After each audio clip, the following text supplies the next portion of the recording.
Negative campaigning gitugutan ra sa COMELEC basta siguruon lang nga factual kung may kamatuuran o basihan ang mga ipagawas nga pagpanaot batok sa usa ka kandidato. Nagkadaiya na karon ang mga pamaagi sa pagpangampanya aron butaran ang usa ka kandidato ug usa sa mga pamaagi ang social media.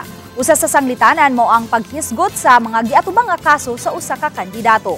Apan matud sa COMELEC, kung tumo-tumo lang ang gihimong negative campaigning, hayan mag-atubang og kaso ang nagmugnan ini. Sa pagiginabi usab sa balitang halik kang COMELEC Chairman George Erwin Garcia sa miaging Pebrero 18, iyang gipasabot nga normal man ang pagsaway nga himuon sa usa ka kandidato batok sa kaatbang niyang kandidato. Apan mitataw nga gikinahanglang dili kini mahog nga libelous o baka usa ka cyber libel nga pamahayag sa social media sa usa ka kandidato.